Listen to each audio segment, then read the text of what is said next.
Today I'll be creating my dream YouTube studio, and I'll be doing that in Photoshop. Oh, I'm gonna show you how that's done. Maybe this one? Maybe this one?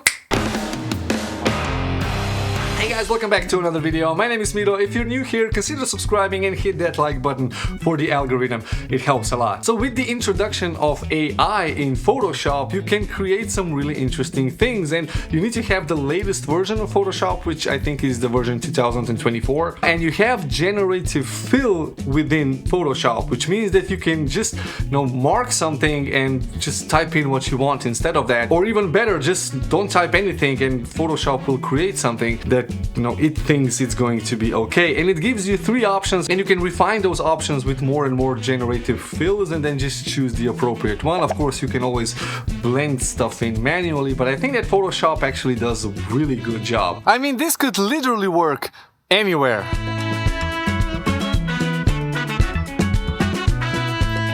Now I'm doing my videos in Davinci Resolve, so what I need to do is to go into my colors page, screen grab one of the images, then export that into JPEG, import into Photoshop, make the canvas a bigger size like 8K, and then use generative fill to change the surrounding. So how does this look?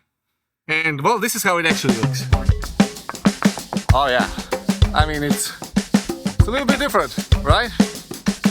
Cool. Oh, hello kitty. Nice kitty silhouette. Now, as much as I'm not a fan of artificial intelligence in photography, you still have to be there to take the photo, and you should tell the story, and you should not change the photo too much to change the story, because then you're just making image design and photography is gone out the window, like this window over here.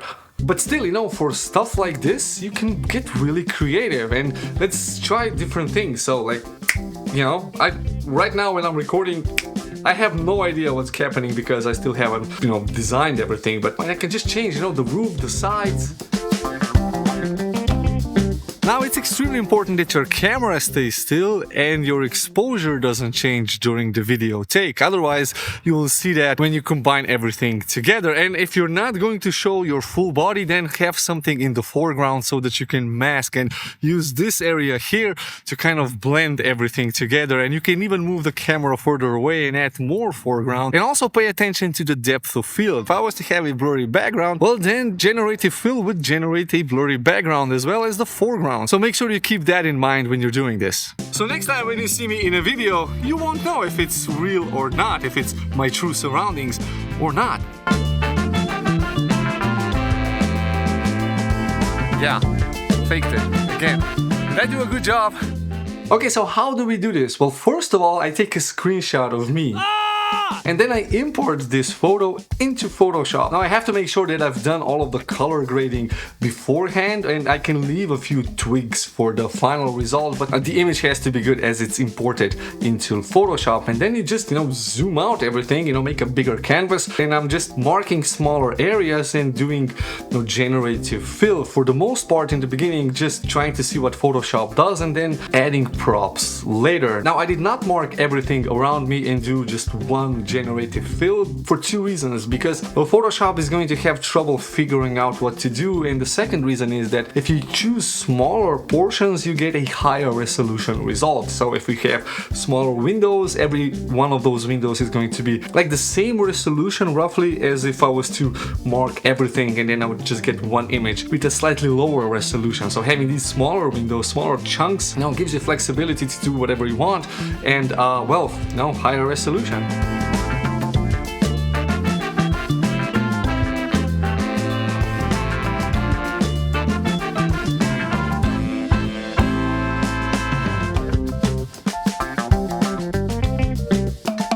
So I hope you found this interesting. If you did, subscribe to the channel and hit that like button for the algorithm. It really does help.